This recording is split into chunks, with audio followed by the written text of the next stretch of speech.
विधायक नीतीश राणे द्वारा विधानसभा में उठाए गए सलीम कुत्ता मामले पर राज्य के कृषि मंत्री दादा भुसे की भी प्रतिक्रिया सामने आई है, जिस पर विस्तृत तरीके से दादा भुसे ने अपनी राय रखी है। आपल्या भारत देशाचा एक क्रमांकाचा शत्रू दाऊद इब्राहिम, आपल्याला सर्वांना ठाऊक आहे की 1993 मध्ये दाऊद इब्राहिमच्या माध्यमातून मुंबई शहरामध्ये बॉम्ब ब्लास्ट करण्यात आले। साधारणतः 250 पेक्षा जास्त निरपराध लोकांचं दुःखद निधन झालंय।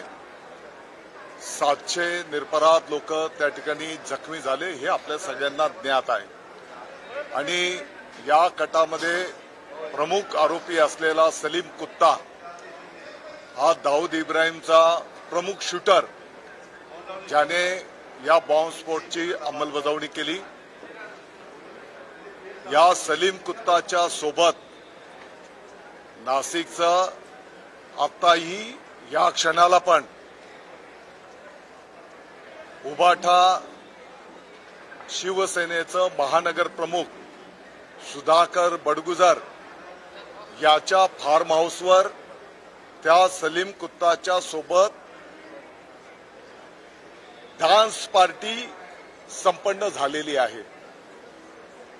आपण ते डान्स पार्टीचा जर व्हिडिओ बघितला तर मै हू डॉन आणि त्याच्या सोबत त्या सलीम कुत्ताच्या सोबत सुधाकर बडगुजर आणि त्याचे काही साथीदार त्या ठिकाणी ती डान्स पार्टी एन्जॉय करतायत। मला वाटतं की ही अतिशय गंभीर बाब आहे।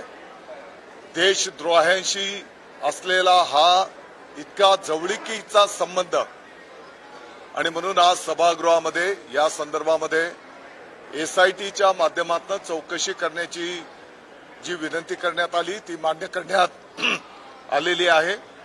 आणि या एसआयटी चौकशीच्या माध्यमातून मला वाटतं की अनेक गोष्टी त्या ठिकाणी पुढे येतील।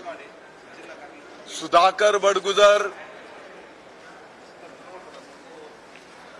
काही वर्षांच्या पूर्वी नाशिकमध्ये रोजीरोटीच्यासाठी आलेला आणि आज शेकडो कोटींचा मालक त्या ठिकाणी झालेला, आणि म्हणून एवढा पैसा कुठून आला, ते हा पैसा अतिरेक्यांना पुरवतात का? सुधाकर बडगुजरला कोणाचा वरदहस्त आहे? कारण कोणी मोठ्या व्यक्तीचा वरदहस्त असल्याशिवाय असं कृत्य सुधाकर बडगुजर करू शकत नाही, आणि म्हणून याची सखोल चौकशी झाली पाहिजे आणि त्या चौकशीमध्ये जे काही निष्पन्न होईल त्याप्रमाणे कारवाई झाली पाहिजे।